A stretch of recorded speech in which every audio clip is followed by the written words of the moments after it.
चलो अध्याय शुरू करें फिर मंत्र जाप मंत्र से जाप शुरुआत करते हैं। हाँ मंत्र क्या? जाप। हाँ वही मैं मंत्र जाप कर। ओम नमः शिवाय, शिवजी सदा सहाय। ओम नमः शिवाय, गुरुजी सदा सहाय। जय गुरुजी, शुक्राना गुरुजी, अनंतम अनंतम शुक्राना गुरुजी। शिल्पी एक बार मैं बोल दूं, जय गुरु जी। संगत जी सभी को जय गुरु जी। संगत जी चैनल पे पहली बार आए हो तो चैनल को सब्सक्राइब कर लो। 9 दिन शिव पुराण होगी और आंटी सुनाएंगी और मैं उसको शॉर्ट में आप लोगों को बताती रहूंगी ताकि आपको समझने में इजी हो। और जिनके पास अभी लाइव आते हो, अगर आपको आगे पूरी करनी है तो आप लोग वीडियो देख सकते हो चैनल पे, ये लाइव वीडियो में जाएगी, आप इसको सुन भी लेना दोबारा से। तो जय गुरु जी। और शिव पुराण का लोग मेरे से मांग रहे हो आप लोग, शिव पुराण की बुक का मुझे वो भेज दो फ्रंट पेज। तो मैंने कल जो लाइव वीडियो में थंबनेल लगाया उसमें मैंने शिव पुराण का ही फोटो लगाया है, आप वहां से ले सकते हो। आंटी स्टार्ट करें। अब ये द्वितीय खंड है जिसका नाम है रुद्र संहिता। ऋषिगण सूत जी से बोले, आपने विदेशर संहिता का उपाख्यान भली भांति सुनाया। अब आप शिव जी का प्राकट्य, उमा की उत्पत्ति, शिव उमा विवाह, गृहस्थ धर्म एवं अन्य शिव चरित्र बताने की कृपा करें। सूत जी बोले, हे ऋषियों, आप सब परम धन्य हैं जो शिव चरित्र सुनना चाह रहे हैं। शिव चरित्र जगत को पावन करने वाली गंगा जी के समान पवित्र है। एक बार नारद जी ने भी अपने पिता ब्रह्मा जी से इसी प्रकार पूछा था। ऋषि वृंद कहने लगे कि हे सूत जी, इस संवाद को हमें विस्तार पूर्वक बताने की कृपा करें। बैठकर मौन धारण कर तप कर रहे थे। उनके तप में इंद्र के मन में भय उत्पन्न हो गया कि कहीं नारद मेरे राज्य पर अपना अधिकार ना कर ले। इंद्र ने कामदेव को बुलाकर समझाया कि तुम मेरे मित्र हो, तुम्हारे सहारे ही मेरा शासन चल रहा है। तुम बड़े बड़े ऋषि मुनियों का गर्व चूर चूर कर देते हो। हिमालय की गुफा में नारद शिवजी की उपासना कर रहे हैं। कहीं ऐसा ना हो कि वह शिवजी से मेरा राज्य न मांगने लगे। अतः तुम वहां जाकर सुंदर बाग निर्माण कर प्रवीण अप्सराओं के काम वर्धक नृत्य द्वारा उनकी तपस्या भंग करो। कामदेव ने हिमालय की घाटी में पहुंचकर अप्सराओं के काम वर्धक नृत्य कराया, परंतु वे नारद जी की तपस्या को भंग करने में असमर्थ रहीं, क्योंकि कामदेव को भस्म करने वाला शिवजी का ही यही स्थान था। रति के विलाप करने पर शिवजी ने उसे वरदान दिया था कि कामदेव कुछ समय बाद फिर जीवित हो जाएगा, परंतु इस स्थान पर तथा जहां तक यह भस्म होता दिखाई दे रहा है, वहां तक इसकी माया एवं काम बाणों का प्रभाव नहीं होगा। इसी कारण इस स्थान से लज्जित होकर कामदेव को इंद्र के पास लौटना पड़ा। यह सब शिवजी की माया का फल था। बहुत समय पश्चात नारद जी की तपस्या से जागे, तब उन्हें अपने द्वारा कामदेव पर विजय का ध्यान आया। इससे उनके मन में अभिमान जागृत हो गया। नारद जी अपनी विजय को बताने भगवान शिव के पास कैलाश पर्वत पर गए। नारद जी ने शिव जी को प्रणाम किया और गर्व में भरकर कामदेव पर अपनी विजय का समाचार उन्हें सुनाया। शिवजी ने नारद की प्रशंसा की और बोले, हे नारद, तुम धन्य हो, परंतु इस प्रसंग को अन्य देवी देवताओं से मत कहना, विशेषकर विष्णु जी को मत बताना, परंतु शिव जी की माया को कौन टाल सकता है। नारद जी ने ब्रह्मलोक में जाकर ब्रह्मा जी से सब बताया। ब्रह्मा जी ने शिव जी का ध्यान कर सब बात जान ली कि भगवान शिव ने नारद से यह प्रसंग किसी को ना बताने को कहा है। नारद जी का अभिमान बढ़ने लगा। यह सब शिव जी की ही लीला का फल था। नारद जी यह कथा सुनाने विष्णु लोक में पहुंच गए। विष्णु जी ने नारद को आते देखकर आसन से उठकर उन्हें प्रणाम किया और प्रेम से पूछने लगे, आपका आगमन कहाँ से हो रहा है। विष्णु जी की बात सुनकर नारद जी ने गर्व से अपनी कामदेव पर विजय की संपूर्ण कथा को कह सुनाया। विष्णु जी ने नारद जी से कहा, हे मुनि, काम तो भक्तिहीन व्यक्तियों को सताता है। आप तो ब्रह्मचारी, तपस्वी और ज्ञानी एवं वैरागी हैं। आपको यह विकारी काम कैसे सता सकता है। विष्णु जी की यह बात सुनकर नारद जी गर्भ में भर कर बोले, यह सब आपकी कृपा है। कामदेव की क्या औकात है जो मेरा कुछ बिगाड़ सकते हैं। इतना कहकर नारद जी विष्णु लोक से चले गए। अब है अगला टॉपिक, नारद जी का अभिमान भंग। नारद जी के चले जाने पर भगवान विष्णु ने अपनी अद्भुत माया रची।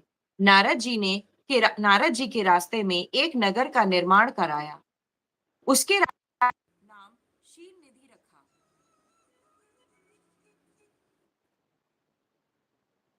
उसकी एक सुंदर गुणशील पुत्री थी। उस दिन उस कन्या का स्वयंवर हो रहा था। उसमें अनेक प्रदेश के राजा व राजकुमार आए हुए थे। नारद जी नगर की शोभा को देखकर मोहित हो गए। नारद जी भी उस सभा में पहुंचे। राजा ने उठकर उनका स्वागत किया और उनकी पूजा की। राजा ने अपनी कन्या को बुलाकर उनके चरणों में उपस्थित किया। राजा ने नारद जी से पूछा, महाराज, आप तो त्रिलोक यज्ञ ज्योतिषी है, इसको कैसा वर मिलेगा। नारद जी उसके सौंदर्य को देखकर उस पर मोहित हो गए। वे बोले, राजन, तुम्हारी कन्या तो साक्षात भगवती लक्ष्मी का स्वरूप है। इसको त्रिलोकी का स्वामी शिव जी के समान वीर यशस्वी पति प्राप्त होगा। इतना कहकर नारद जी वहां से चल दिए। उन्हें उनके हृदय में विकार पैदा हुआ कि यह कन्या मुझे मिलनी चाहिए, परंतु राजाओं के सामने यह मुझे स्वीकार नहीं करेगी, क्योंकि ये सब स्त्रियां रूपवान पति चाहती हैं। इस कारण मैं भगवान विष्णु का रूप धर कर सभा में जाऊं तो काम बन सकता है। ऐसा सोचकर नारद जी भगवान विष्णु के पास पुनः गए। उन्होंने भगवान विष्णु को नमस्कार करके शील निधि की कन्या के बारे में बताया। मैं उसे पाने की इच्छा से आपके पास आया हूँ। आप मुझे अपना रूप प्रदान करने की कृपा करें। भगवान विष्णु ने कहा, हे नारद, आप वहां पहुंचे, मैं तुम्हारा हित करूंगा। वहां पहुंचने पर भगवान विष्णु ने नारद को अपना रूप न देकर उन्हें वानर का सा मुख प्रदान कर दिया। हरि वानर अ, के भी कहते हैं, हरि वानर के भी कहते हैं। इस तरह भगवान ने यहाँ भक्त का हित भी किया तथा झूठे भी नहीं बने। वहां नारद जी राजाओं की सभा में बैठकर प्रसन्न होने लगे। वे अपने को इंद्र के समान शोभा वाला समझकर ऐंठ करके बैठ गए। वहां पर दो रुद्रगण भी ब्राह्मण के वेश में उपस्थित थे। वे नारद जी की रक्षा करने के लिए उपस्थित थे।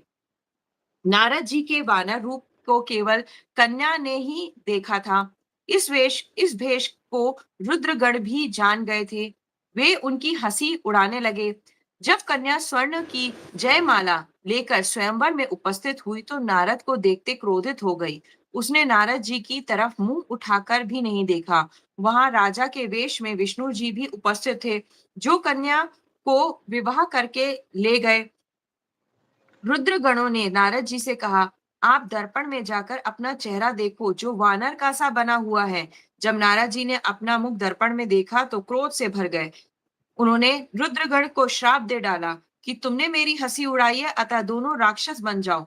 रुद्रगण चुपचाप श्राप को ग्रहण करके शिवलोक को चले गए। नारद जी शिव जी की माया को न समझकर क्रोध में भरकर जल में अपनी परछाई देखकर विष्णु जी के पास गए और क्रोध में भरकर बोले, तुम दुष्ट, कपटी और मलिन मन वाले हो। तुम दूसरों को सुखी होता नहीं देख सकते। तुम पूरे मायावी हो। तभी तो तुमने मोहिनी रूप रख कर दैत्यों को अमृत पिलाया और कलश छीन लिया था। तुमने मुझे स्त्री क्लेश से दुखित किया है और स्वयं कपट पूर्वक राजा के रूप धारण कर लिया। अतः तुम मनुष्य रूप में राजा बनकर स्त्री क्लेश से दुखी होंगे। तुमने मेरा वानर का मुख किया है, अतः वानर ही तुम्हारी सहायता करेंगे। ठीक है, इसलिए रामायण में हुआ था, राम जी आए थे और अपनी स्त्री के दुख में वो हो गए थे। तो यानी कि नारद जी हनुमान जी के रूप में आए थे। विष्णु भगवान ने शिव जी की कृपा से यह श्राप स्वीकार कर लिया। जब शिव जी की माया का पर्दा हटा तो विष्णु जी के साथ जो कन्या थी वह अदृश्य हो गई। नारद एवं विष्णु जी अपने असली रूप में परिणित हो गए। अब नारद जी को ज्ञान हुआ तो वे पश्चाताप करने लगे और भगवान विष्णु के चरणों में गिरकर क्षमा मांगने लगे। भगवान विष्णु ने नारद जी को उठाकर प्रेम पूर्वक हृदय से लगा लिया और बोले, हे नारद, तुम चिंता ना करो। तुम्हें अभिमान ने घेर लिया था। तुमने शिव जी की आज्ञा का पालन नहीं किया था। यह उसी का फल है। यह सब शिव जी की इच्छा का फल है। अब तुम शिव जी के 100 नामों का प्रेम सहित जाप करो। इससे तुम्हारे सभी पाप समाप्त हो जाएंगे। अगला टॉपिक है नारद के द्वारा ब्रह्मा जी से प्रश्न। नारद जी ने मृत्यु लोक में पहुंचकर शिवलिंग के दर्शन करने लगे। मृत्यु लोक में उन दो रुद्र गणों ने नारद जी को देखकर उनसे श्राप मुक्ति का उपाय पूछा। नारद जी ने बताया, हे रुद्रगणों, उस समय शिव जी की माया से मेरी मति मारी गई थी। इससे मोहवश मैंने तुम्हें श्राप दे दिया था। इसलिए अब श्राप से मुक्ति का उपाय सुनो। तुम दोनों मुनि के वीर्य से राक्षसी कुल में जन्म लोगे। तुम प्रतापवान और वैभवशाली बनोगे। तुम सदा शिव जी के भक्त बने रहोगे। कई वर्षों के पश्चात भगवान श्री राम का अवतार होगा। तुम उनके हाथों मारे जाओगे। तब तुम्हारा उद्धार हो जाएगा। मृत्यु लोक में नारद बाली जी फिर बाली बाली के लिए हो रहा है यहाँ पे, जो बाली को मारा था श्री राम जी ने, उसके ओके, लिए। अच्छा, ओके, तो वो राक्षस बाली था। ओके। मृत्यु लोक में नारद जी शिव तीर्थों का भ्रमण करने के पश्चात ब्रह्म लोक में गए। वहां पर ब्रह्मा जी को प्रणाम कर विष्णु स्वरूप को समझकर शिव जी की कृपा और प्रसन्नता के विषय में उनसे पूछा। ब्रह्मा जी बोले, हे पुत्र, तुमने यह बहुत ही लोक कल्याणकारी प्रश्न पूछा है। महाप्रलय के समय समस्त स्थावर जंगम नष्ट हो गए हैं थे। सूर्य, चंद्रमा, ग्रह, तारे, वायु, पृथ्वी, जल सब नष्ट हो चुका था। केवल आकाश ही शेष बचा था। सत असत कुछ भी नहीं बचा था। उस समय केवल अनंत स्वरूप परमानंद सदाशिव ही व्याप्त थे। इसी को पंडित लोग अर्वाचीन तथा प्राचीन ईश्वर की मूर्ति कहते हैं। उसने अपने शरीर से कभी नष्ट न होने वाली शक्ति प्रकट की है। वही शक्ति जननी कहलाई। शिवजी ने उस पराशक्ति के साथ शिवलोक क्षेत्र की रचना की, जो काशी के नामों से जाना जाता है। यह क्षेत्र सर्वोपरि और मोक्ष प्रदान करने वाला है। प्रलय काल में यह क्षेत्र शिव पार्वती से रहित नहीं रहता। इसी कारण इस क्षेत्र को अविमुक्ति कहते हैं। शिव ने धनुष धारण कर यहाँ एक आनंद कानन बनाया था। उसमें शिव पार्वती ने रमण करते हुए दूसरे पुरुषों के निर्माण की इच्छा व्यक्त की और सोचा कि उसे काशी का भार सौंपकर काशी में शांति से शयन करेंगे। यह निश्चय कर दक्षिण भाग में दशम अंश से सुधा रूप आसव का स्त्राव किया, जिससे त्रिलोकी में एक अन्य पुरुष का आविर्भाव हुआ। शिवजी ने उस पुरुष का नाम विष्णु रखा। शिवजी ने विष्णु को सर्व साधन प्राप्त करने के लिए तप करने को कहा। तप करने से विष्णु के शरीर में अनेक जलधाराएं प्रकट हुई। विष्णु ने थक कर शयन किया। फिर उनमें सभी तत्वों की उत्पत्ति हुई। इसके बाद संसार की पंचाभूत और पंच तन्मात्राएं आदि से सृष्टि हुई। अगला टॉपिक है ब्रह्मा की उत्पत्ति। ब्रह्मा ने नारद को बताया, नारायण के जल में शयन करते समय शिवजी की इच्छा से उनकी नाभि में कमल की उत्पत्ति हुई, जिसका अनंत योजन विस्तार और ऊंचाई थी। उनके साथ शिवजी ने मुझे पैदा किया। मेरे 4 मुख, लाल मस्तक तथा त्रिपुंड धारण करने वाला था।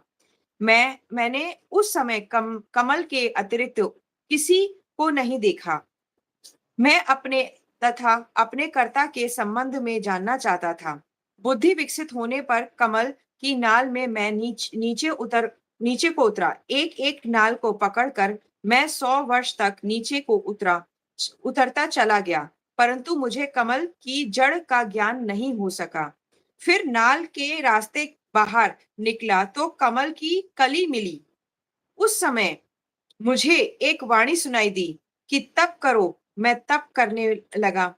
12 वर्ष तक तप करने पर 4 भुजाधारी मंगल रूप वाले सुंदर विष्णु जी प्रकट हुए। मैंने उनसे पूछा, तुम कौन हो? संसार का कर्ता ब्रह्मा अविनाशी तो मैं हूँ। विष्णु क्रोध में भर कर बोले, तुम्हारा कर्ता तो मैं हूँ।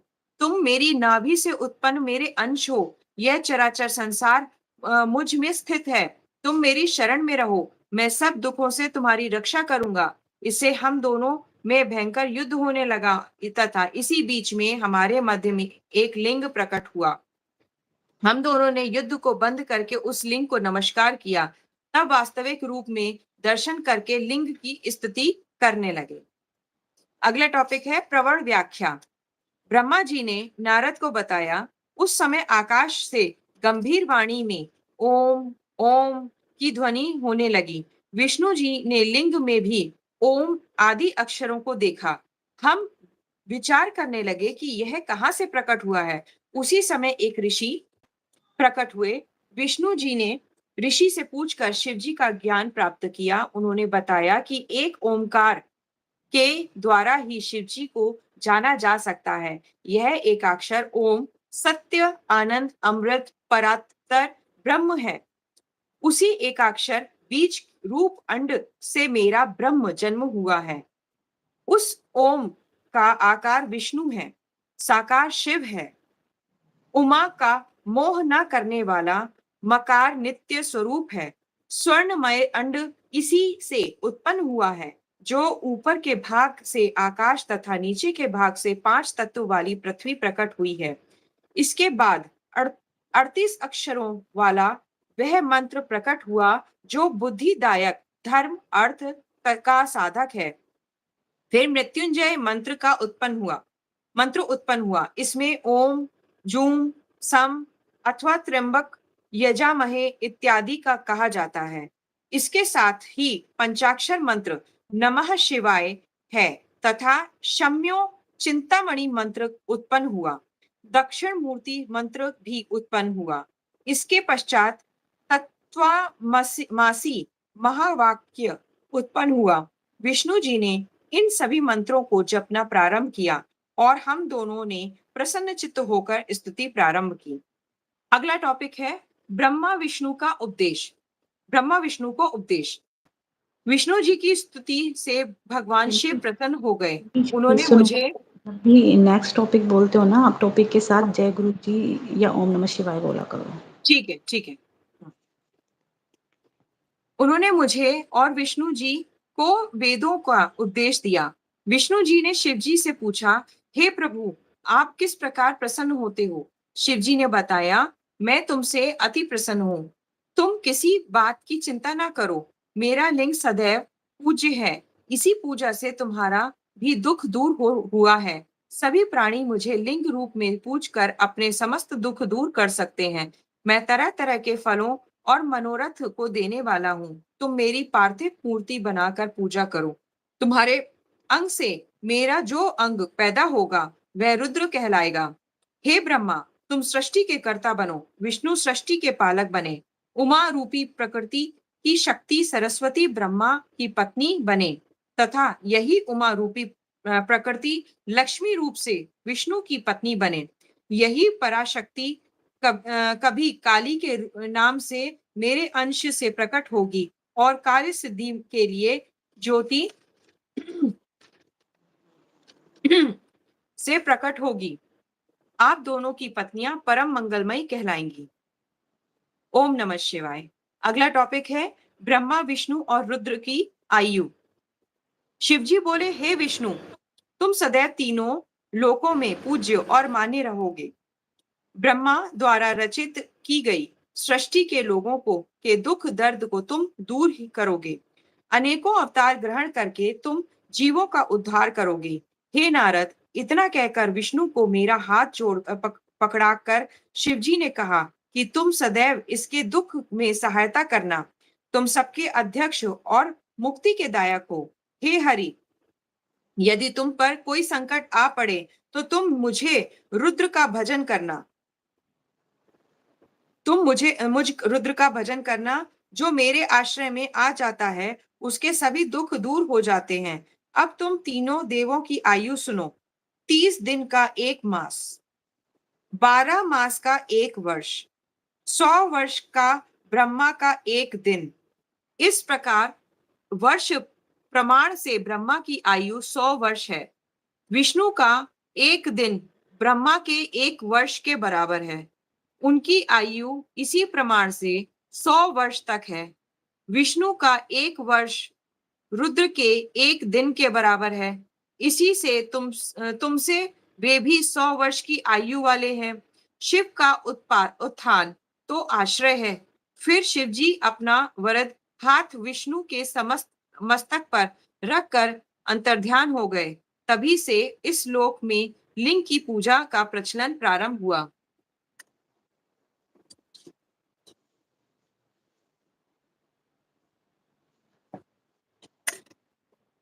ओम नमः शिवाय। अगला टॉपिक है शिव पूजन। ब्रह्मा जी नारद से बोले, तुम्हें लिंग पूजन की संक्षिप्त विधि बताता हूँ, ध्यान पूर्वक सुनो, क्योंकि विस्तार से बताने पर तो यह सैकड़ों वर्षों में भी पूरी नहीं हो सकती। शिवजी की पूजा भक्ति के साथ करनी चाहिए। प्रातः काल ब्रह्म मुहूर्त में उठकर गुरु एवं शिवजी का स्मरण करना चाहिए तथा भगवान श्री हरि का ध्यान करना चाहिए। इसके साथ साथ अन्य देवताओं तथा मुनियों का भी ध्यान करना चाहिए। शिव स्तोत्र का पाठ करें। इसके बाद लघु शंका या दीर्घ शंका यानी मल मूत्र का त्याग हो जाना चाहिए। दक्षिण दिशा में मल त्यागना चाहिए। मल त्याग के बाद 5 बार हाथ धोने चाहिए। बाएं हाथ को 10 बार और दोनों हाथों को मिलाकर 7 बार मिट्टी से मांजें। लिंग और गुदा को भी मिट्टी लगाकर एक बार स्वच्छ करें। दोनों पैरों में 3 बार मिट्टी लगाकर 3 बार हाथ से साफ करें। वर्ण के अनुसार दातून करें। छठ, अमावस, नवमी के व्रत के दिन, रविवार को तथा संध्या और श्राद्ध के समय दातून ना करें। तीर्थ में विधि अनुसार स्नान करें। संध्या वंदना एकांत में करें। इसके पश्चात प्रथम गणेश जी का पूजन कर 3 अचमन करें। शिव जी की स्थापना आह्वान कर प्राणायाम करें। फिर ध्यान करें। प्रणव से षडन्यास करें। फिर शिव जी पर वेद मंत्रों से सहस्त्र जल धारा चढ़ाएं। शिव जी पर चंदन पुष्पादि चढ़ाएं। नाना प्रकार के वेद मंत्रों से शिव स्तुति करें। उन्हें नमस्कार करें। अर्घ्य देकर शिव जी के चरणों में फूल अर्पित करें। इसके पश्चात प्रणाम करके उनकी आराधना करें। प्रार्थना के समय हाथ में फूल लेकर अंजलि बांधकर खड़े हो जाएं और इस प्रकार बोलें, हे शंकर भगवान, मैंने अपनी बुद्धि के अनुसार आपकी जो पूजा की है वह सफल हो, आप प्रसन्न हो। इतना कहकर फूलों को शिव जी के सिर पर छोड़ दें। बची हुई सामग्री हटाकर प्रणाम करें। अघोर मंत्र से प्रार्थना करें और बम बम महादेव का उच्चारण करें। हर हर महादेव। जय शिव शंभू की जय। अगला टॉपिक है देवताओं का उपदेश। ब्रह्मा जी ने नारद को बताया, मैं एक बार मुनियों के साथ क्षीर सागर पर विष्णु जी की स्तुति करने गया। स्तुति में प्रसन्न होकर विष्णु जी ने कहा, हे देवताओं, आप लोग यहाँ पर किस लिए पधारे हैं? तब मैंने कहा, हे भगवान, दुखों को दूर करने वाली सेवा हम किसकी करें? हे देवताओं, यह तो तुम पहले ही देख चुके हो और अब भी देख रहे हो, फिर ऐसा क्यों पूछते हो? भगवान शिव ही सब दुखों का दूर करने वाले और परम सेव्य हैं। चाहने वालों को कभी भी शिव जी की पूजा करनी नहीं छोड़नी चाहिए।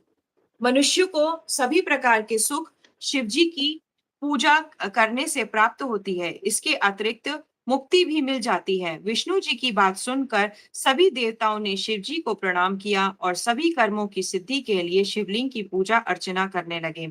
विष्णु भगवान की आज्ञा से विश्वकर्मा ने सभी देवताओं को पूजन के लिए शिवलिंग प्रदान किए।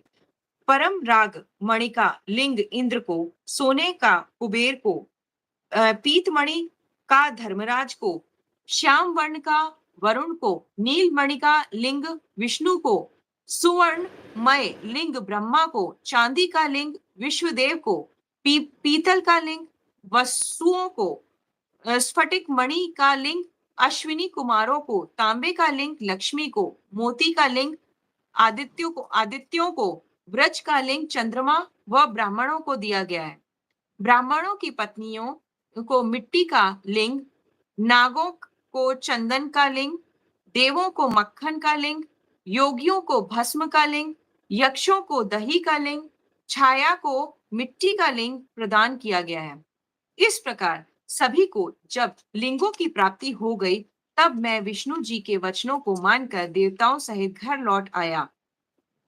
सभी को लिंग पूजा विधि बताई और उनसे कहा कि जब तक ज्ञान प्राप्त ना हो जाए, तब तक देवतागण विधि के साथ लिंग की पूजा करते रहें। जय श्री शंभू, हर हर महादेव। अगला टॉपिक है शिव पूजन विधि। ब्रह्मा जी बोले, अब मैं शिव जी की सर्व काम तथा सुखदायी उत्तम पूजा की विधि का वर्णन करता हूँ, ध्यान पूर्वक सुनो। ब्रह्म मुहूर्त में उठकर पार्वती सहित शिव जी का स्मरण करो। भक्ति पूर्वक हाथ जोड़कर उन्हें नमस्कार कर सिर झुकाएं। प्रार्थना इस प्रकार करें, हे देवेश, हे हृदयेश्वर, अब आप उठिए और ब्रह्मांड का मंगल कीजिए। अधर्म से मेरी निवृत्ति कीजिए और धर्म के में प्रतिदिन मेरी प्रवृत्ति कीजिए। हे शिव शंकर, मैं जो आपका सेवक हूँ, इस प्रकार भक्ति के वाक्य कहकर गुरु को प्रणाम करके शौच आदि से निवृत्त हो दातून करके 16 बार कुल्ला करें, फिर स्नान करें। रविवार, श्राद्ध, संक्रांति तथा ग्रहण के दिन महादान या तीर्थ व्रत के दिन गर्म जल से स्नान ना करें। अपवित्रता होने पर गर्म जल से स्नान करें। ऋषि और पितरों की खुशी के लिए तर्पण करें। धुले हुए एवं स्वच्छ वस्त्र धारण करें। मृग चर्म पर बैठकर त्रिपुंड धारण कर भस्म लगाएं। भस्म के अभाव में जल का ही त्रिपुंड धारण करें। इसके पश्चात शिव जी की आराधना करें। मंत्र के साथ 3 बार आचमन करें। इसके पश्चात गंगा विष्णु कहकर 1 बार आचमन करें। गुरु की आज्ञा अनुसार विधि पूर्वक गंध पुष्पादि से विनायक आदि की पूजा कर शिव जी की पूजा करें। चंदन कुमकुम आदि से विधि पूर्वक पार्वती की पूजा करें। परिक्रमा करें, दंडवत प्रणाम करें, भक्ति सहित पुष्पांजलि अर्पित करें। फिर हे भूतनाथ, मुझ पर प्रसन्न हो जाइए, ये बोलकर प्रार्थना विसर्जन करें। जय शिव शंभू की जय। जय शिव शंभू, हर हर महादेव। पुष्पों द्वारा शिव जी पूजन का फल। ब्रह्मा जी ने बताया, कमल पत्र, बेल पत्र, शत पत्र, शाव पुष्प से पूजन करने पर लक्ष्मी की प्राप्ति होती है।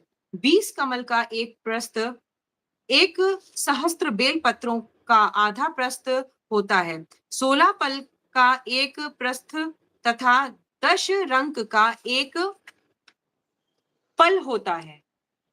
इस तौल के अनुसार तराजू पर तौल कर सकाम पूजें तो सब कामनाओं की सिद्धि होती है। 10 करोड़ पूजन करके मनुष्य राज्य प्राप्त कर सकता है। हे मुनीश्वरों, शिवलिंग पर चावल, धूप, दीप, चंदन आदि चढ़ाएं। सहस्त्र जलधारा से स्नान कराएं। धूप, दीप, नैवेद्य आदि से पूजा करें। संगोपांग पूजा करके भोग राज्य प्राप्ति होती है। रोगों से मुक्ति के लिए 50 कमल पुष्प चढ़ाएं। कन्या का इच्छुक व्यक्ति 25,000 कमल पुष्प चढ़ाए। विद्या हेतु घृत चढ़ाए। मारण में 1 लाख से, मोहन में 50,000 से एवं राजा को वश में करने के लिए 10 लाख पुष्पों से पुष्प पूजा करें एवं इतना ही जप करें। ज्ञान के लिए 1 करोड़ एवं शिव दर्शन के लिए आधा करोड़ पुष्पों से पूजा करें। कार्य सिद्धि हेतु मृत्युंजय का 5 लाख बार जप करें। मुक्ति का इच्छुक व्यक्ति कुशा से पूजन करे। आयु लंबी चाहने वाला व्यक्ति 1 लाख दुर्वा चढ़ाए। पुत्र का इच्छुक व्यक्ति 1 लाख धतूरे के फूलों से पूजा करे। धतूरे की डंडी यदि लाल रंग की हो तो शिवजी मुक्ति प्रदान करते हैं। प्रताप के लिए आग के फूल चढ़ाएं। कनेर के पुष्पों से रोग दूर होते हैं तथा वस्त्र एवं संपत्ति की प्राप्ति नहीं रहती है। कनेर के पुष्पों से रोग दूर होते हैं तथा वस्त्र एवं संपत्ति की कमी नहीं रहती है।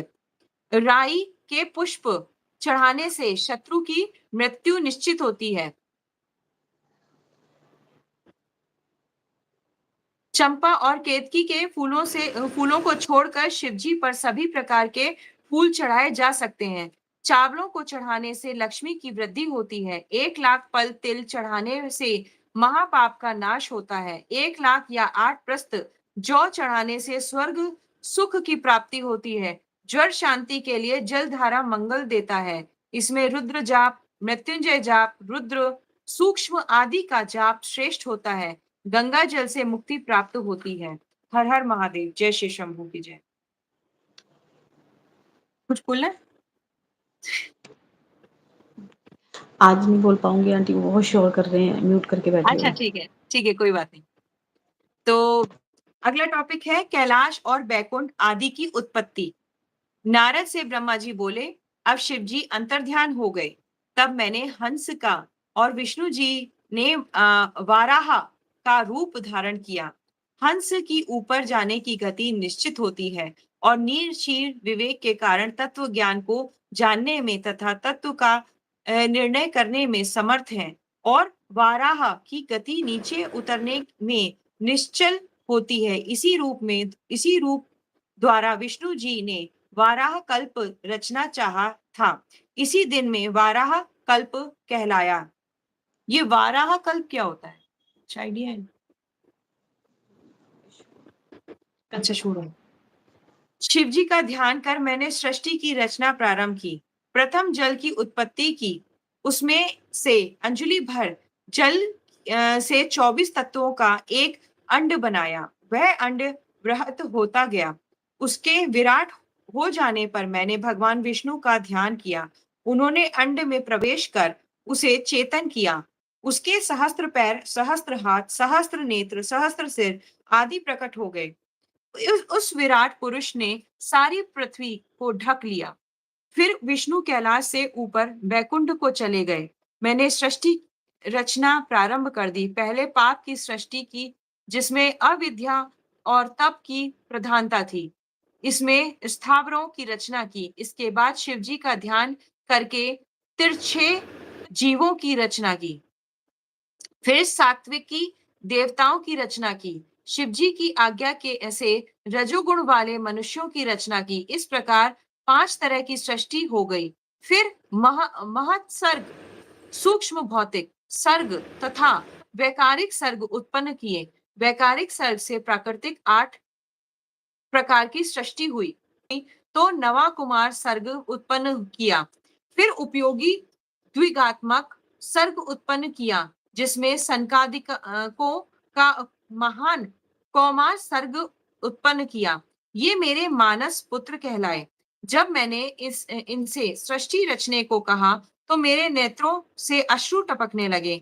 विष्णु के कहने पर मैंने शिवजी का तप किया। इससे मेरी बाहों और नासिका से के मध्य से विभूति तथा अर्ध नारीश्वर शिवजी प्रकट हुए। उन्हें देखकर मैं प्रसन्न हो गया। मैं उनसे बोला, हे देव, आप जन्म और मरण वाली प्रजा की सृष्टि कीजिए। परंतु शिवजी की ने यह कार्य स्वयं न करके मुझे सौंप दिया। मुझे माया रहित रहने पर वरदान देकर अंतर्ध्यान हो गए। जय शिव शंभू। हर हर महादेव। अगला टॉपिक है सृष्टि की उत्पत्ति। ब्रह्मा जी बोले, हे नारद, इसके बाद शब्दादि पंचभूतों द्वारा पंचीकरण करके उनसे आकाश, वायु, जल, अग्नि, पृथ्वी, पर्वत, समुद्र, वृक्ष आदि और कालक्रम से युग पर्यंत सभी कालों की रचना की तथा सृष्टि के अन्य बहुत से पदार्थों की मैंने रचना की, परंतु इससे मुझे संतुष्टि नहीं मिली। मैंने पार्वती सहित शिवजी का ध्यान कर अन्य सृष्टि के पदार्थों की रचना की। अपने नेत्रों से मरीचि ऋषि को, हृदय से भृगु ऋषि को, सिर से अंगिरा ऋषि को, कान से पुलह ऋषि को, उदान से पुल पुल स्तय ऋषि को, समान से वशिष्ठ को, अपान से ऋतु ऋषि को, वर्णों से अत्रि ऋषि को, प्राण से दक्ष ऋषि को, गोदी से नारद को, छाया से करदम ऋषि को उत्पन्न किया है। इसके बाद मैं 2 भागों में बट गया। एक भाग से पुरुष और दूसरे भाग से नारी बना, जिसमें शतरूपा नाम वाली योगिनी नारी और स्वयंभू मनु पुरुष बने। शतरूपा नारी को मनु ने ग्रहण कर मैथुनी सृष्टि विवाह द्वारा उत्पन्न की। इससे उससे मनु के प्रियव्रत और उत्तानपाद दो पुत्र और आकुति, देवहूति तथा प्रसूति नाम की तीन कन्याएं उत्पन्न हुई। आकुति को रुचि नामक मुनि को दिया तथा देवहूति को करदम प्रजापति को दिया। प्रसूति को का विवाह दक्ष के साथ हुआ। इनकी संतानों से चराचर जगत भर गया। रुचि और आकुति से यज्ञ हुआ। यज्ञ के 12 पुत्र हुए। देवहूति से करदम द्वारा अनेकों संतान हुई। दक्ष प्रजापति से 24 कन्याओं के जन्म दक्ष 24 कन्याओं ने जन्म लिया। ये कन्याएं क्रमशः भृगु, भव, मरीचि, अंगिरा आदि ऋषियों को ब्याह दी गई। इनसे असंख्य संतानें उत्पन्न हुई। शिवजी ने त्रिशूल के अग्र भाग से सती की रक्षा की, जिन्हें सर्वव्यापी विष्णु ने अपने प्रभाव ने बनाया था। फिर वही का लोक कल्याण हेतु दक्ष के यहाँ प्रकट हुए। सती की परंपरा, अपरा और शिवा ये तीनों रूप हैं। सती रूप में शंकर जी के साथ उनका विवाह हुआ। पिता के यज्ञ में सती ने अपना शरीर त्याग कर दूसरे जन्म में वे पार्वती के रूप में पैदा होकर शंकर जी को पुनः प्राप्त हुई। उनके अन्य मुक्तिदायक नाम हैं कालिका, चंडिका, भद्रा, चामुंडा, जया, विजया, जयंती, भद्रकाली, दुर्गा, भगवती, कामाख्या, कामदा, अम्ब, मृडानी, सर्वमंगला आदि। इस प्रकार हे मुनि, मैंने तुम्हें सृष्टि की रचना का वर्णन किया है, जो शिव जी की आज्ञा से मैंने रची थी। जय शिव शंभू, हर हर महादेव। अगला टॉपिक है पापी गुण निधि की कथा। ब्रह्मा जी ने नारद से कहा कि जिस प्रकार शिव जी कैलाश पर गए तथा कुबेर से जिस प्रकार मित्रता हुई, वह प्रसंग सुनो। कापिले नगर में यज्ञ दत्त नाम का एक ब्राह्मण रहता था। वह विद्या में बहुत पारंगत था। उसका एक पुत्र था जिसका नाम गुणनिधि था। 8 वर्ष की आयु में उसका यज्ञोपवीत संस्कार कर दिया गया। वह अनेक विद्याओं में का ज्ञाता भी बन गया था, परंतु उसमें कुछ दुर्गुण भी आ गए थे, जैसे जुआ खेलना, गाने बजाना वाली महिलाओं महफिलों में जाना। माता के कहने पर भी वह अपने माता पिता के पास नहीं जाता था। पिता दीक्षा या यज्ञादि से निवृत्त होकर लौटने पर पत्नी से जब वह पूछता तब कि गुणनिधि कहाँ गया है, तो माता उत्तर देती कि यही कहीं अभी अभी चला गया, शायद पूजा स्नान और या देवताओं के लिए फूल आदि लेने गया होगा। माता अपने अकेले पुत्र गुणनिधि को प्रतिदिन समझाती, परंतु वह नहीं सुधरता। एक दिन वह अपने पिता की अंगूठी को चुरा कर ले गया। पिता की अंगूठी को एक जुआरी के हाथ में देखा तो उससे पूछने पर ज्ञात हुआ कि यह तो गुणनिधि जुए में हार गया था। यही नहीं, वह जुए में काफी धन भी हार गया है। जुआरी कहने लगा, आश्चर्य है कि आप जैसे ज्ञानी पंडित अपने पुत्र को नहीं जान पाए। यज्ञ दत्त पर इस सिर लज्जा से झुक गया। वह लाजवश सिर और मुख को वस्त्र से ढक कर अपने घर आया। वह अपनी पत्नी से बोला, तेरा पुत्र गुणनिधि कहाँ गया है और मेरी अंगूठी कहाँ है? पत्नी बोली, मुझे इस समय याद नहीं है, मैं कहीं रखकर भूल गई हूँ।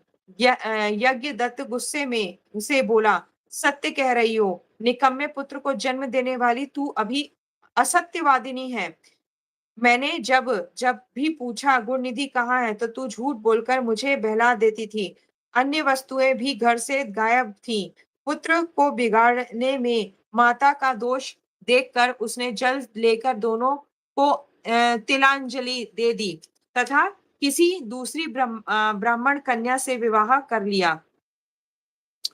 जब यह समाचार ब्राह्मण पुत्र गुणनिधि को मिला तो वह गृह त्याग कर वन में चला गया। कभी माता की ममता तथा पिता कि धर्म ज्ञाता का स्मरण करके वह अपनी मूर्खता पर पश्चाताप करने लगा। इस प्रकार चिंता से व्याकुल हो सायंकाल को एक शिव मंदिर के पास जाकर बैठ गया। वह भूख प्यास से व्याकुल हो रहा था। उसी समय कोई व्यक्ति सपरिवार शिवरात्रि का पूजन करने आया था।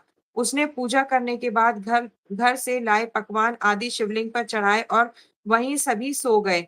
तब रात्रि में भूख से व्याकुल यज्ञ दत्त के पुत्र गुणानिधि ने छिपकर मंदिर में प्रवेश किया और शिवलिंग पर चढ़ाया गया प्रसाद लेकर चंपत हो गया। परंतु उसी समय उसके पैरों की आवाज से सभी लोग जाग गए। उसे भागते हुए रक्षकों ने पकड़ लिया और उसकी इतनी पिटाई की कि वह मर गया। उसे यमदूत आकर ले जाने वाले थे कि उसी समय शिवजी के पार्षद भी उसे लेने आ पहुंचे। वे यम के दूतों से बोले, हे यमदूतों, इसे छोड़ दो। इसने जहां पाप किए हैं वहीं कुछ काम धर्म संबंधी भी किए हैं। जैसे शिवलिंग पर गिरती हुई दीपक की छाया का उसने निवारण किया और रात्रि में इसने अपना वस्त्र फाड़ कर दीपक की बत्ती भी डाली है। उसी प्रसंग में इसने शिव गुणों का श्रवण भी किया है। व्रत रखकर इसने शिव जी की पूजा व दर्शन भी किए हैं। स्थिर चित्त से द्वार पर बैठा रहा है। इस कारण अब यह हमारे साथ शिवलोक में जाएगा। यह वहां कुछ समय रहकर पुनः कलिंग देश का राजा बनेगा। शिव गणों की बात सुनकर यम के दूत अपने लोक चले गए। जब यह समाचार उन्होंने यमराज को सुनाया तो वे बड़े प्रसन्न हुए। वह शिवलोक के में कुछ समय रहकर अरिंदम नाम के कलिंग देश का राजा हुआ। शिवजी की थोड़ी सी सेवा से बहुत फलदायक होती है। हाँ, 1 मिनट शिल्पी आंटी। आंटी वही मैं आपको पहले भी बता रही थी कि शिवरात्रि को हम लोगों को सोना नहीं चाहिए। सिर्फ़ कितने कहते हैं ना, पापी से पापी मनुष्य ने भी अगर थोड़े से भी पुण्य उस दिन कर लेते, रात को जागरण कर लिया, जैसे जागा बैठा, है ना? जाने-अनजाने में थोड़ी-सी भक्ति की और फिर उसको यमराज नहीं, कहते हैं ना, शिवगण लेने आए।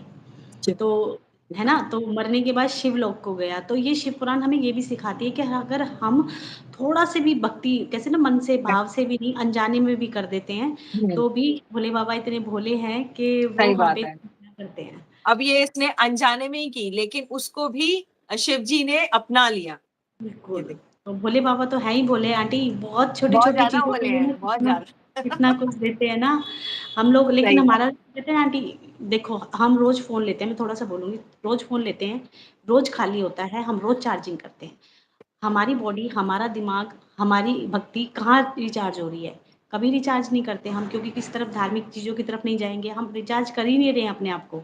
सही बात। तो इसलिए मैं बोलती हूँ, सत्संग सुन लो, धार्मिक किताबें कर लो, गुरुजी बार-बार बोलते थे पाठ कर लो, शब्द गुरबानी सुन लो, ये हमारी चार्जिंग है, ठीक है ना? बिल्कुल। जिससे सही मन बात। भी, दिमाग भी, और शायद हम गलत काम करने से भी डरें। सही तो बात है। बोलो ये ना आंटी। पूरा प्यूरिफिकेशन होता है हमारा। जो हम बिल्कुल, डेली गलत चीजें सोचते हैं तो यहाँ हमारा मन लगता है ना, तो वो सब धुलता जाता है। तो वो बिल्कुल। चीज है। जय शिव शंभू, हर हर महादेव। अगला टॉपिक है गुण निधि को कुबेर पद प्राप्ति।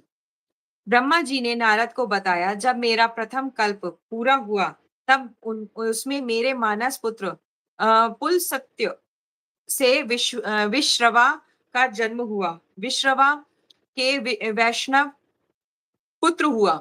उसने अलकापुरी का शासन किया। उसने उग्र तप करके शिवजी की आराधना की। उस समय धवाहन कल्प शुरू हो चुका था। वैष्णव वर्ण के तप से प्रसन्न होकर शंकर जी ने उसे वर मांगने के लिए कहा। शिवजी के तेज से अ, वैश्रवण के नेत्र बंद हो गए थे। उसने वरदान मांगा कि मेरे नेत्रों में आपके चरण कमलों के दर्शन हुए। हे मुनियों, यह वही यज्ञ दत्त का पुत्र गुणनिधि ही था जो शिवजी की सेवा करके अलकापुरी का राजा बन गया था। परंतु यहाँ शिवजी के साथ पार्वती को देखकर उसने क्रूर दृष्टि की। इससे उसका बायां नेत्र फूट गया। शिवजी ने पार्वती से कहा, यह तुम्हारा पुत्र है। अब यह अब तुम्हें क्रूर दृष्टि से कभी नहीं देखेगा। इस कारण मैं इसे निधियों का स्वामी बनाए देता हूँ। यह भू हक को का अधिपति होगा। इतना कहकर भगवान शिव ने उसे धनपति का पद दिया और उससे पार्वती के चरणों में प्रणाम कराया। पार्वती ने प्रसन्न होकर उसे वरदान दिया कि हे पुत्र, तुम्हारी शिवजी में निर्मल भक्ति बनी रहे। इस प्रकार शिवजी ने उसे वैश्वेश्वर नामक स्थान में कुबेर नामक अलकापुरी का स्वामी बना दिया और स्वयं उसके पास में ही कैलाश को अपने रहने का स्थान बना दिया। हर हर महादेव, जय शिव शंभू। अगला टॉपिक है सदाशिव का कैलाश गमन। ब्रह्मा जी नारद से बोले, अब यह आख्यान सुनो। जिस प्रकार कुबेर कैलाश पर तपस्या करने आया था तथा उसके तपोबल के कारण भगवान शिव वहां पहुंचे थे, कुबेर के तप से रुद्र वहां पहुंचे और जोर जोर से अपना डमरू बजाने लगे, जिसकी ध्वनि त्रिलोक में पहुंचने लगी। वहां पर ब्रह्मा, विष्णु एवं शिव जी अपने असंख्य गणों के साथ ब्रह्मा जी के अंश से उत्पन्न रुद्र के दर्शनों हेतु आए। कुबेर ने शिव जी का पूजन किया तथा उनका आलिंगन किया और अलकापुरी में के नजदीक ही उनका निवास कराया। वहां पर शिवजी की आज्ञा से विश्वकर्मा ने अनेक भवन बनाए। शिवजी सिंहासन पर आरूढ़ हुए तथा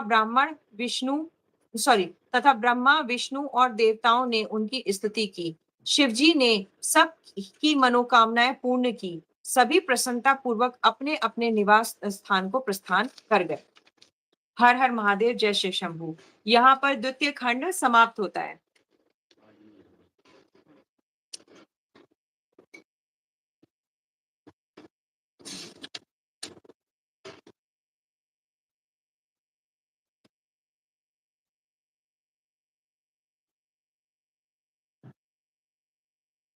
आंटी, वो द्वितीय खंड समाप्त हो गया है।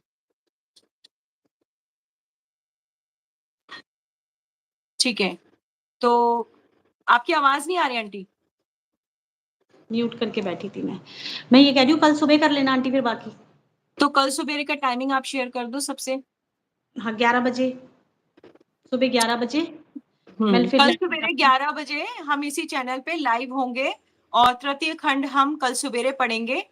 तो संगत जी, आप सभी लोग सुबह 11 बजे अगर फ्री हो जाएं तो सुन लीजिएगा, और अगर नहीं सुन पाए तो लिंक ऑलरेडी होगा, वीडियो ऑलरेडी अपलोडेड होगा, तो आप वो देख भी सकते हैं। लेकिन चैनल पे अगर आप लोग अभी लाइव आए हैं, आज ही पहली बार लाइव आए हैं, तो आप इसको सब्सक्राइब कर लीजिए, ताकि आपको जो भी नए हमारे वीडियोस अपलोड होंगे उसके आपको नोटिफिकेशंस टाइमली आ जाएंगे।